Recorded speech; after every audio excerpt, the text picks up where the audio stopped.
To the bold analysis, ladies and gentlemen, I want to start by saying, sending happy Easter to you and your family.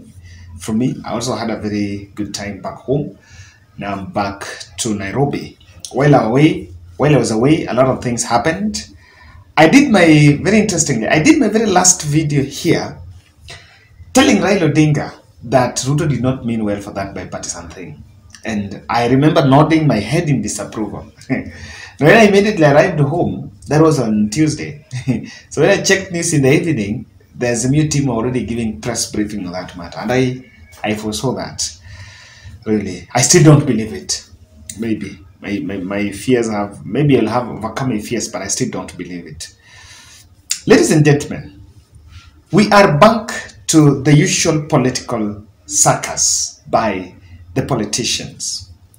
And probably it is the way of vote mobilization.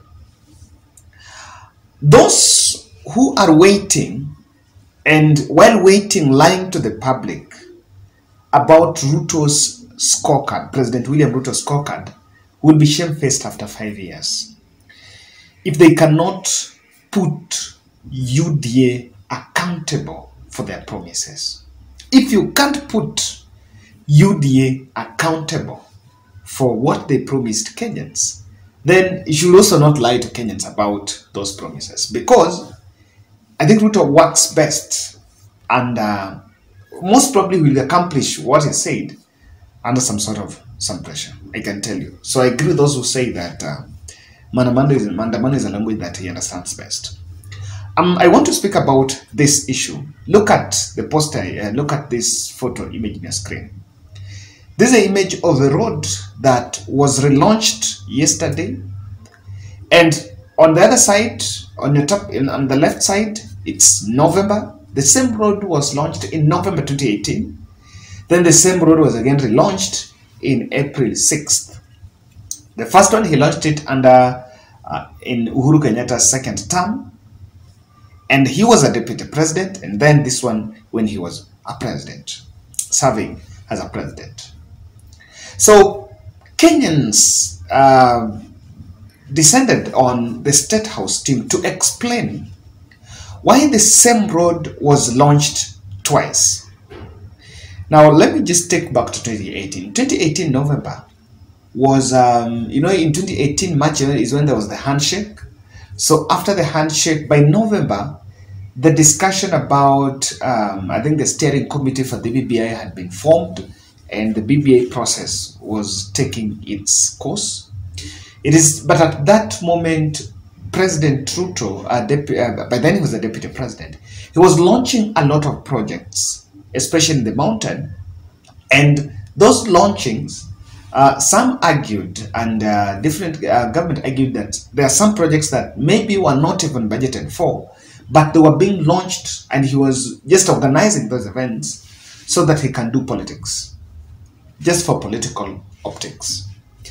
And you can't dispute that, but you will agree with me that the deputy president is a principal assistant to the president. So the person that normally launches projects is normally president. So for a deputy president to launch a project, that project, it must have been given a nod by the president. So even this one, if that would be the truth that it was funded, it was not be. So those projects are not funded. And I remember Uhuru Kenyatta saying that naibu wangu ndio anakujanga huku akirandaranda.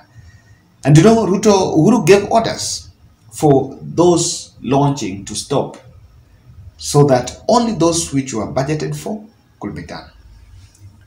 So when Kenyans asked that question on that mix-up or what was going on, Statehouse spokesperson Hussein responded by sharing this video. Si mnajua hata hii barabara tulikuja tukaanzisha kule Captain, lakini ikakwama njiani kwa sababu ya kisirani ya handshake na ule mtu. Lakini mimi nataka niwahakikishie ile kilomita nusu ya hii barabara ilichukua miaka 5. Lakini hii kilomita 30 kutoka hapa Ndonyonjeru mpaka kule kwa Matu ambaye ni 30 kilometers. Nimemwambia huyu contractor miezi 10 peke yake hii barabara iwe imekuwa tayari. That response really baffled me, because I was really baffled by it, because so let's say it was funded, and this lie has been said for long until people have bought it. Some good Kenyans have bought it, that it's because of handshake that everything else, that things never happened. But the Uhuru Kenyatta's second term was screwed by COVID-19. Second term was screwed by COVID-19. It really took a bit of a toll of his second term. But then, the BBI, I don't think Uhuru even participated. Uhuru was not even the person that was spearheading BBI. The person who was spearheading BBI was Raila Odinga. But then, okay, be it as it may, why relaunch? He's saying that immediately he launched that project, he did not do it, or it was not funded, simply because it was launched by William Ruto. I want to challenge that and saying, okay, even if it was not funded, let's assume that Uhuru Kenyatta never funded it. Uhuru Kenyatta government never funded it. So why relaunch? So you just fund it, then it's completed. He's saying that some part, I said how many kilometers have been done. So it's going to do the rest. Now, if the project has already started, but it stopped somewhere, why don't you complete it instead of relaunching? Why would you spend money, government money, to fuel cars and put tents and all that, to go there to launch something that yourself you had launched? Why the launch? So it tells you the kind of quest for optics. There is very big rush for optics. The timing of launching is very ridiculous. We are in April. So if that project is to start tomorrow, then it is not William Ruto's budget. It is Uhuru's budget, because Ruto has not started using his budget. His first budget will be in June. So to the people of Olkalau, that road, what we may need to find out is whether it has been budgeted for. Now, if it is budgeted for, then it is in the next financial year.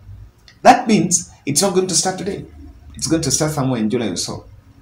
But why was the timing for launch? You already know that this one is already started.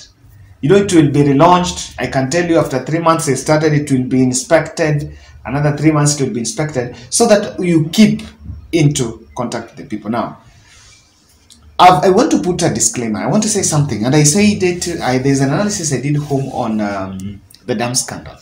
Why government normally go for huge projects, because the preliminary stages of that, compensation on land, environmental studies, and here and there, those normally go to individuals' pockets. So don't be worried that something that was there, and it can even start afresh. I can tell you.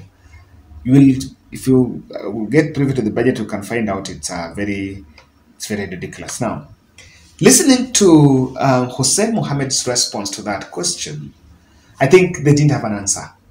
They could not say, there is something they didn't want to say. They didn't want to say that they wanted optics. But Ruto seems to be under intense pressure to please the voters that voted for him. And he rushed to Mount Kenya for the politics of optics. I want us to look at that. Before I delve deep, kindly subscribe to our channel, click the notification bell, and also like our video. Let me say it this way. The president is struggling to establish contact with the hustlers, because the hustlers are feeling they've been left out. And the mass action that was called by Raila Odinga amplified messaging on the fact that government is failing. So after that much, for the last 2 months, Raila Odinga has been the headline maker. He's been the news maker for the last 2 months. So what the Statehouse team, the crisis they are in, is that Ruto is detaching from the hustlers. especially the hustlers of the mountain and the Rift Valley. Look at the 2 projects he has launched, Nakuru and that one in Mount Kenya. So simply, Raila Odinga's mass action amplified messaging on the fact that government is actually was put the government in the spotlight. Are things on right? And of course, the perception came out that things are not in the right direction. So I think the intelligence team could have told the president that Mheshimiwa Rais, hapa ni kama mambo hayendi sawa. So he went back to the mountain just to try to re-establish a contact with the hustlers. And then to go there and to make it look at it, the president is looking for Uhuru versus Ruto contest. As in, I am doing this. I'm not doing this because I'm doing this because Uhuru never did it. You know, I'm wondering whether how many projects did Uhuru fail to complete? Quite a number. Could all of them be about handshake? Is it about the handshake? No. What might have happened, and that's the reality here is that during the handshake, the different sphere of influence. So, and again, we don't have the money to do all the projects that even those we budget for, we don't have all the money to do it. Even Ruto will not do everything. You cannot complete all those projects that you're talking about. In fact, Ruto's plan is to, I finish all those Uhuru started, then in the second term I start my new. Then, you know, that's what is it. So what happens is there is normally budget limits as to what you can do and the other dynamics that comes into play. So when you have the Raila Odinga coming in, there's sphere of influence. So there will be a bit of shelve he, reduce he, do that one, do this one. So to some extent, there's some projects that were budgeted for, and to be fair enough, both from Mount Kenya, Western, Rift Valley, and even Mombasa, not just Western. So if Ruto is so honest on completing projects that Uhuru Kenyatta started, then he should go to Siaya. There are projects that Uhuru started there that are not complete. Is it because the same handshake? You can go to Western. You'll find projects that were initiated there, roads, and they were never complete. Is it because of handshake? Even the marine in Mombasa, in Kisumu, like look at the port, the Kisumu port. The Kisumu port is not yet complete. Is it because of handshake? No. They are budget constraints, but because we want to lie to the people. And that's why I have a problem with those who are lying to the public. You lie to the public, and it's shameful, and I can tell within 5 years, if you can't put Ruto accountable, then don't lie to the public. Then you do it. You're not fair to the public. Now,